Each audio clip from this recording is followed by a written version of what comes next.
Sélénite. Fayer a été très avisé de me rapporter ce gypse qui se forme dans des lacs de régions arides, des contrées très loin d'ici. Il semblerait d'après lui qu'on puisse enchanter ces pierres magiquement. Et en attendant son retour, je la remets dans sa petite boîte. On verra ça plus tard. Salut les rôlistes, salut les compteurs, salut les maîtres de jeu. Je suis très content de vous retrouver pour une nouvelle vidéo en lien avec ce fameux passe-temps qui est le nôtre, le jeu de rôle. Et le titre aujourd'hui, c'est l'étude du jeu.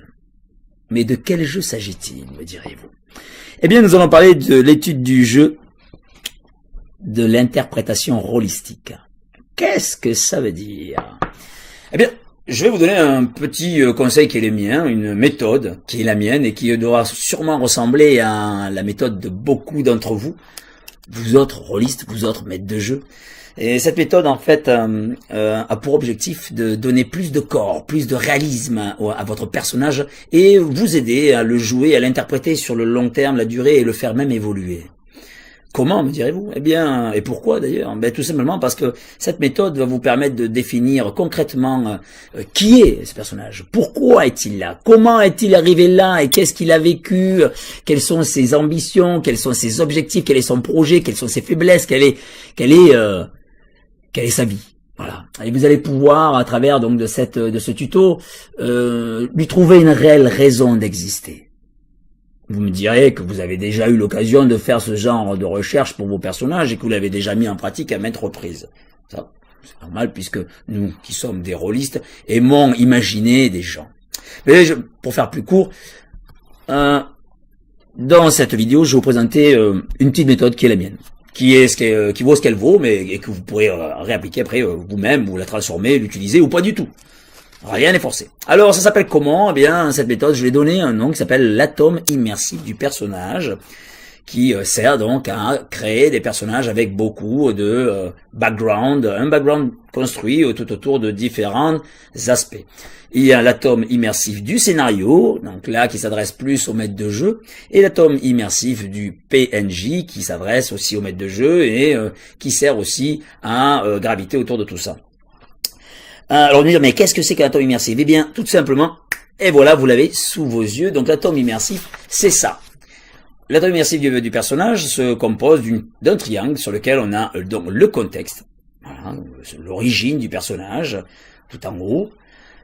En bas à droite, vous voyez qu'il y a ses compagnons, les personnages qu'il connaît, sa famille ou des proches. En bas à gauche, vous avez la problématique du personnage, son objectif, sa quête, et puis aussi les objectifs du groupe peut-être.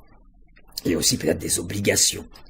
En haut à gauche, vous voyez, il y a enfin au centre de ce triangle un cercle avec 3 flèches. Une flèche qui va vers l'amour, une autre vers la haine et une autre vers la folie. Et oui, parce que on a tous un petit peu de tout ça dans nos cœurs et c'est quelque part naturel. C'est la nature de l'homme. Je t'aime à la folie et je suis fou de haine. Et bon, donc c'est à partir de là, donc avec cet outil-là, que je vais vous faire voir dans cette vidéo comment construire un personnage qui va être une sorte de méthode d'assemblage de différentes variables, différentes informations pour que vous puissiez après vous appuyer dessus pour jouer. Et en termes de jeu, justement, cet atome immersif va nous donner des directives vers lesquelles on va devoir vraiment s'appuyer et respecter. En termes de roleplay, justement. Et justement, parce qu'on respectera ce roleplay, on va vraiment être en immersion totale dans le personnage, et ce personnage va vraiment interagir avec le groupe, et interagir avec le maître de jeu et les PNJ qu'il va vous présenter. Autour de ça, vous voyez donc sur la deuxième vidéo, tac, ici je vous la mets, la deuxième photo, pardon, vous avez donc le compteur, bien sûr, on en parlait, le compteur qui décrit, qui suggère, qui dirige et qui aide à solutionner ce que va vivre votre personnage. La troisième variable qui tourne autour, qui gravite autour de ce noyau, ce sont les protagonistes. Qui sont-ils? Ce sont des gens qui sont joués par le maître de jeu ou le compteur qui vont venir interagir bénéfiquement ou maléfiquement ou à l'encontre des joueurs. Et ensuite, autour de ça, il gravite encore un troisième électron qui est le hasard du jeu, avec ses problématiques, c'est le contexte, voilà. Et donc, et ce dé que vous allez lancer va générer aussi des choses, des sentiments, des émotions, parce que vous attendez d'avoir un super résultat. Il faut surtout pas faire un fumble. Et donc, rien que le fait de jeter un dé va encore accentuer cette immersion et ce stress. Donc vous l'aurez compris, donc tout autour donc de ce noyau qui est d'amour, de haine, de folie, avec un contexte et des racines, votre personnage se retrouve entouré d'électrons. Ces électrons, donc, ils sont propres à chaque personnage, et chaque personnage aura les siens, et cet ensemble, cette alchimie, ce groupe de personnages entourés donc de PNJ et donc dans cette histoire, tout ça va graviter et va former un environnement propice à l'immersion et au rêve et à la construction narrative. Et vous me direz, mais comment faire ça? Eh bien, je vous ai fait un petit exemple en partant dans l'idée de vous présenter deux personnages avec un atome d'immersion d'un personnage numéro 1, d'un atome d'immersion du personnage numéro 2. Le personnage numéro 1 s'appelle Remisdos, le personnage numéro 2 s'appelle Nayat. Et il y aura aussi l'atome d'immersion du scénario.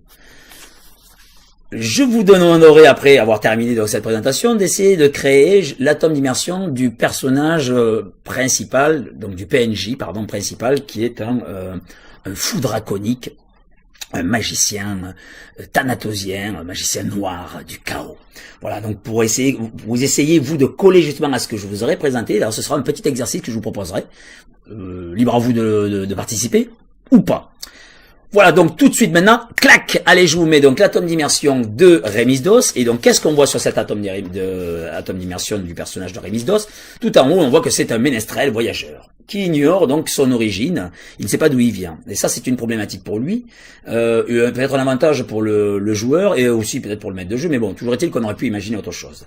Donc, il a aussi, on voit qu'il est écrit roleplay, et il a une tendance à faire des rimes, des échanges avec tout le monde. C'est-à-dire, quand il parle aux gens, il s'efforce toujours d'être très poétique et d'avoir une façon de s'exprimer mélodique et avec toujours cette envie du ménestrel de captiver l'attention de son auditoire. Donc la personne qui va devoir jouer ce personnage devra s'imprégner justement de ce contexte, c'est contextuel de la conscience, de l'état de ce personnage qui est un ménestrel et qui va devoir jouer comme ça. Ce personnage est amoureux en haut à droite, vous le voyez, il a pour compagne Nayat, pour qui il donnerait sa vie, car c'est son amoureuse. Et il n'arrête pas en roleplay, c'est-à-dire que le joueur, vous allez imposer, en tant que puisque c'est un personnage prétiré, lui imposé par le rôle, il n'arrête pas de faire des éloges de Nayat sur son physique et sur son comportement. Il est là très très appliqué à lui faire des tas de faveurs tels que les font des amoureux. Donc, en termes de jeu, là encore, sur l'immersion, le joueur qui va devoir jouer ce personnage devra vraiment prendre en compte cette variable. En dessous, il y a donc en bleu, vous voyez les personnages, donc il est marié à Nayat et il est ami de Meriel, de Forte et de Ram. Ce sont d'autres personnages joueurs qui auront eux aussi leur atome d'immersion. En dessous, il a une part de folie. Cette part de folie, elle peut être, bon, pour cette présentation, je vous donne ce texte-là. Donc, il a des phases de transe aléatoires. Lorsqu'il joue de la musique, il y a des moments où il rentre en transe et il communique avec une voix intérieure qui lui dicte des choses.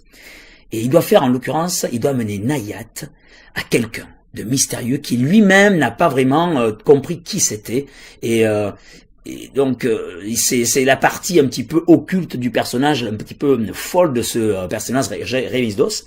Et donc, en termes de roleplay, il va falloir que la personne qui va devoir s'appuyer sur cet atome d'immersion joue réellement cette envie d'amener donc son camarade de jeu qui n'a pas forcément conscience que Remisdos est empreint donc de cette folie qui lui dicte d'amener sa compagne vers le danger, et les autres ne sont pas au courant, mais il va vraiment falloir le jouer. Et ça fait partie aussi des variables et des paramètres que le maître de jeu va pouvoir analyser pour comprendre si le joueur a vraiment joué à fond le rôle de ce héros. Ensuite, on voit à gauche, dans cet atome d'immersion de Remisdos, la voix dans sa tête lui donne des informations sur son avenir, comme des prémonitions. Il est obligé aussi, il le ressent, obligé de composer une mélodie en 4 accords, qui sera donc d'ordre plutôt technique. C'est-à-dire que le maître de jeu va lui demander de créer cet accord, et ce sera un jeu de dés. Mais ça, donc le maître de jeu l'explique. En roleplay, il va devoir jouer la transe, avoir les yeux prostrés, les yeux révulsés, hein, et en étant prostré, les yeux révulsés, en ayant des conversations incompréhensibles. Donc là, c'est aussi un moyen de dire à ses joueurs, voilà, ça fait partie des choses que tu dois faire. Et on en a encore aussi une échelle de valeur, d'évaluation. C'est un critère d'évaluation pour le maître de jeu de voir comment le joueur s'est investi dans ce personnage. Et le joueur lui-même peut se dire, ouais, j'ai peut-être pas été très bon. Et ensuite, on voit encore au-dessus, sur cet atome d'immersion de Rémis DOS, qu'il y a une haine contre les Groins qui tient pour responsable de la mort de ses parents. Et sa citation typique à ce sujet est la suivante. Et d'ailleurs, celui qui va jouer ce personnage devra trouver une mélodie pour accompagner cette citation, puisqu'il est ménestrel. Cette citation dit « Un bon groin est un groin con, cuit à point, car tous les groins cons sont des assassins. » Et voilà, donc vous l'aurez compris, vous voyez à l'image, cet atome d'immersion ne fait que donner une idée globale de la personnalité et de la problématique de Rémis DOS, qui va venir bien sûr s'associer à la problématique du groupe et à la problématique des autres personnages qui auront eux aussi des éléments à développer pour enrichir l'immersion et enrichir la narration et la trame de cette histoire collective. Je fais passer donc la deuxième image. Voilà, juste maintenant, vous avez l'atome immersif du personnage de Nayat, qui elle est une voyageuse chasseuse de trésors, originaire des montagnes de Irmande, au nord des plaines de Nude, en 3 points de suspension, à vous de deviner. Elle est amoureuse donc c'est la compagne d'ailleurs de Rémis DOS, pour qui elle donnerait sa vie. Elle est vraiment très très aimante et elle a aussi comme compagnon Meriel qui lui a sauvé la vie. Certains d'entre vous d'ailleurs sauront reconnaître ces personnages. Ensuite, en roleplay, la personne qui va devoir jouer Nayat devra vraiment exprimer ses sentiments d'amour. Et ce sera vraiment quelque chose d'important en roleplay, d'exprimer ses sentiments d'amour de par ses actes, de par ses mots, pour protéger l'homme qu'elle aime, mais aussi pour protéger ses amis. Elle lui dit d'ailleurs souvent « Mon amour, tu as encore fait un voyage dans tes songes ». Quand elle parle de songe, en fait, elle veut dire dans les transes étranges, avec qui, que Rémis DOS a où elle entend parler avec une voix étrange à quelqu'un qu'elle ne voit pas. Elle a un goût pour la folie, vous le voyez tout en bas. Le risque, pardon. Elle a une folie. Le goût du risque. Elle ne recule devant aucun danger. Ce comportement a failli lui coûter plusieurs fois la vie, d'ailleurs. C'est un petit peu l'épée Damoclès qui lui pèse au-dessus de la tête et que Rémis DOS essaie de protéger de sa main, de son bouclier, de sa force et de son amour. Donc en roleplay, la personne qui va jouer Nayat ne reculera devant aucun danger et en termes de jeu, ce sera quelqu'un qui va devoir se frapper fort et y aller franchement. Dans les objectifs de ce personnage, en fait, Nayat possède un artefact qui est un objet un petit peu particulier parce qu'il chuchote sporadiquement des mots dans une langue inconnue. Et l'objectif donc de Nayat est de comprendre la signification de ces mots, qui sont devenus une obsession pour elle. Et régulièrement, elle les fredonne ou elle les répète, et elle va chercher dans des lieux, des vieilles bibliothèques, et poser des questions à des anciens ou chamans. Mais que veut dire Dros Moros Nir Kalasnias? Parce qu'elle ne sait pas ce que ça veut dire. Et vous non plus d'ailleurs. Mais vous le découvrirez peut-être un petit peu plus tard, en jouant dans une des aventures de Rêve de Dragon. Pas de haine chez Nayat, une obsession pour les choses en lien avec les légendes. Oui. On pourrait dire qu'elle n'aime pas du tout l'inculture. Les gens qui n'ont aucune conscience de la nature, de la vie, de l'histoire, ne l'intéressent pas. Elle affectionne les gens érudits, les gens de savoir, les poètes et les gens qui ont une conscience de la vie. Vous avez donc 2 personnages. On les a vus. Et ils vivent où? Ils vivent quoi? Eh bien, ils font partie d'une histoire rêvée par un dragon, de ce fantastique jeu qu'est Rêve de Dragon. Mais vous pourriez très bien imaginer que cet atome d'immersion pourrait servir votre personnage, à la création de votre personnage, et à l'interprétation de ce rôle pour n'importe quel autre jeu, Warhammer, des Genesis, les Ombres d'Esteren, les Légendes Celtiques, les Chroniques oubliées, enfin, que sais-je. Il y a des centaines de jeux de rôle qui demandent aux rôlistes d'interpréter des rôles, puisqu'on parle bien de jeux de rôle. Et quand on parle de jeux de rôle, on parle bien d'interprétation. Donc ce petit outil qui n'a rien d'extraordinaire peut aussi être appliqué au scénario. Eh bien, vous allez me dire comment? Ben regardez, juste là, vous avez l'atome d'immersion du scénario.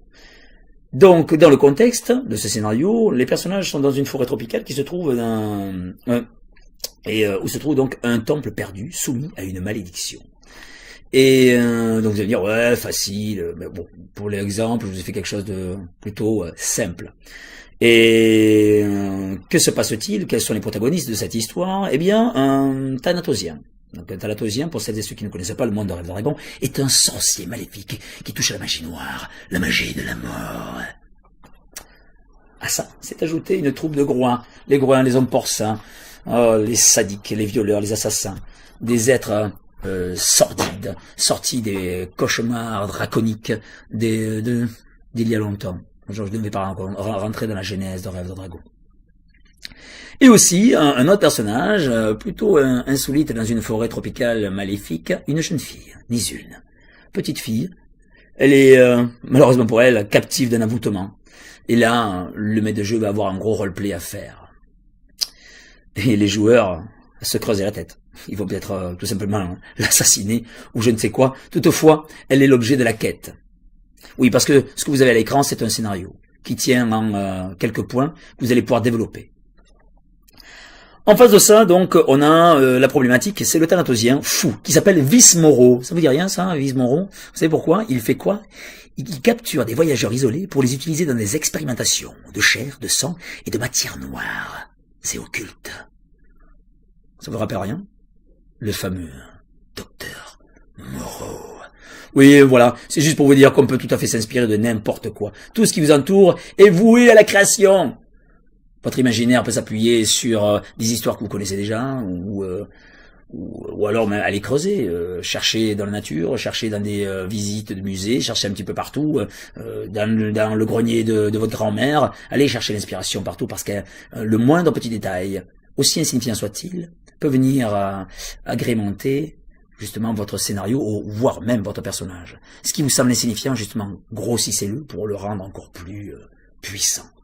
Alors donc on a vu que ce Thanatosien qui fait de la magie noire et qui se sert de pauvres voyageurs isolés pour faire ses atrocités, donc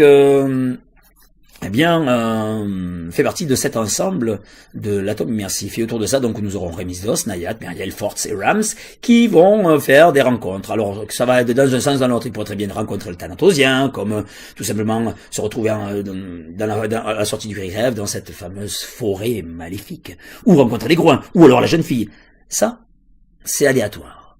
Ça va être au bon vouloir du maître de jeu qui va compter cette histoire, mais aussi par rapport aux décisions que vont prendre les joueurs, car on ne sommes pas forcés de raconter une histoire totalement linéaire. Et grâce à cet atome d'immersion, on va pouvoir mixer les choses un petit peu dans le sens que l'on voudra. Et d'ailleurs, le sens des choses, des fois, n'est pas du tout respecté. Et les joueurs décident d'aller ailleurs. Et c'est pour ça qu'il y a aussi le hasard du jeu. On en a parlé tout à l'heure pour l'immersion que le jeu de dés et le fait de lancer des dés et de tenter des actions hasardeuses avec des scores à réaliser. Il y a aussi la part du hasard de l'improvisation holistique, celle où les personnages vous ont amené ailleurs, là où vous ne pensez pas qu'ils allaient.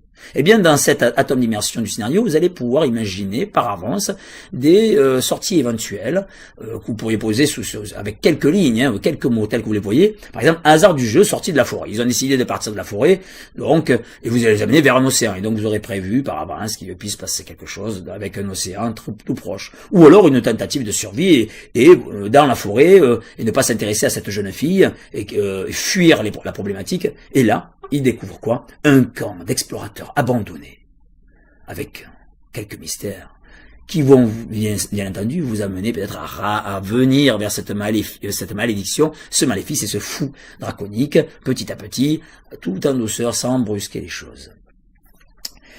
Et donc, voilà, donc cet atome immersif, vous l'avez eu sous les yeux. Je pense que nous sommes à peu près déjà à 20 minutes d'élocution d'explication. C'est déjà très long, mais je ne pouvais pas faire plus court. Alors, moi, ce que je vous suggère, là, c'est, vous allez reprendre, si vous le voulez, l'atome d'immersion du personnage, et que je vous mets à l'image là tout de suite, tap, et vous allez essayer de créer un atome d'immersion, justement, de ce personnage non joueur qui est le fou draconique, en expliquant le contexte, son origine, pourquoi, qui sont ses protagonistes, est-ce qu'il a des esclaves, ou est-ce qu'il, voilà, qui sont-ils, et quel est son objectif réel dans le détail. Donc ça, c'est un petit exercice que je vous mets je vous propose. Vous le faites très bien, vous le faites pas très bien. Voilà. Et après, vous me le soumettez, et puis on peut en parler. Et on peut surtout parler de la partie roleplay, parce que l'idée de l'atome immersif, surtout, je vous remets celui du personnage. Vous voyez, que ce soit l'amour, la haine, la folie, les objectifs, il faut essayer, quand vous créez votre personnage, même en tant que joueur, de lui trouver des objectifs narratifs et rôlistiques, et d'interprétation, pour que vous ayez vraiment que... et c'est là que c'est difficile, si vous décidez de parler avec une voix comme ça pendant 20 heures de jeu, il va falloir la tenir. Voyez. Donc voilà, il va falloir vraiment anticiper tout ça, et pour que vous puissiez vous appuyer dessus. Et après, donc, ce que je pense intéressant, c'est que lorsque vous faites votre petite partie entre vous, pour évaluer un petit peu l'évolution de votre roleplay, puisqu'on joue à un jeu de rôle qui s'appelle le role-playing game, eh bien, j'aime bien, moi, évaluer mettre des critères d'évaluation du jeu de mes joueurs. Donc, vous voyez à l'écran, par exemple, je vous fais apparaître ces deux petits tableaux, où vous avez les critères d'évaluation du compteur, donc MJ interactif, c'est-à-dire que vous allez pouvoir donc évaluer le maître de jeu et les critères d'évaluation des joueurs. Donc pour le MJ, vous allez pouvoir l'évaluer sur son dress code, son costume, s'il se présente, ses survêtements, son scénario aussi, les accessoires qu'il aura mis à disposition, des cartes, des figurines, des maquettes, un Véleda, enfin voilà tout ça, son interprétation narrative, c'est-à-dire le conte. Vous allez pouvoir aussi juger de la valeur de votre maître jeu avec la fluidité du jeu. Est-ce qu'il a toujours son nez dans son livre de règles? Est-ce qu'il bafouille sur certains moments de points importants de résolution? La puissance immersive de la narration de votre maître de jeu. Est-ce que d'entrée de jeu, est-ce qu'il vous a vraiment captivé et emmené dans l'univers? Est-ce qu'il a participé avec vous à cette construction? La parité. La parité de sollicitation des joueurs. Y a-t-il eu dans la partie un joueur qui s'est retrouvé lésé, qui a été mis de côté pendant 15-20 minutes? Ça n'est pas normal. Le maître de jeu doit faire attention à ce que chacun ait sa part du gâteau. L'adaptabilité à l'improvisation. A-t-il refusé totalement catégoriquement de suivre vos idées en essayant d'imposer la sienne? Oui ou non? En tout cas, c'est là-dessus que vous allez pouvoir aussi juger de la valeur de cette partie que vous allez faire avec ce maître de jeu. Et ensuite, est-il suffisamment persuasif pour que vous n'ayez même pas à chercher à casser ce scénario? Est-il suffisamment pertinent pour attirer votre curiosité à ne surtout pas quitter le fil de l'histoire? Ça, c'est la fiche d'évaluation pour le maître de jeu. Et elle est importante parce qu'elle s'appuie en fait à la tome d'immersion. Elle va vous permettre donc d'évaluer le scénario. Et d'ailleurs, on pourrait très bien utiliser ce type de notation dans une convention pour avoir une réelle échelle de valeur du compteur. Ensuite, vous le voyez sur ce deuxième tableau à droite, le critère d'évaluation du joueur s'appuie sur le roleplay, évidemment. Est-ce qu'ils ont bien respecté la fiche d'atome d'immersion du personnage? Est-ce qu'ils ont eu une expression des émotions dans leur façon de parler, dans la narration? Est-ce qu'ils ont joué avec leur voix? Est-ce qu'ils ont respecté la quête et leurs objectifs? Est-ce qu'ils ont respecté l'univers? Est-ce qu'il y a eu une qualité d'action réelle? Ils ont fait des choix pertinents? Est-ce qu'ils ont été rapides? Est-ce que les actions narratives ont été cohérentes? Est-ce qu'il y a eu une bonne interaction du groupe? Et est-ce qu'il y a eu une bonne interaction avec les PNJ? Et était-il, pourquoi pas cet accessoire, mais avait-il un dress code qui aurait pu correspondre à l'immersion? Puisque l'immersion aussi est importante quand vous parlez à votre copain qui est autour de la table. S'il arrive avec une casquette Star Wars et que vous êtes en train de jouer à Donjons et Dragons, c'est pas grand chose, vous me direz, mais ce petit Star Wars qui tourne dans votre tête peut venir perturber aussi cette alchimie qui vous permet de rêver, les yeux rivés dans la tête et voir ces belles images que le conteur essaie de vous faire découvrir. Voilà, 24 minutes, c'est énorme, 24 minutes de vidéo. Alors chers amis, je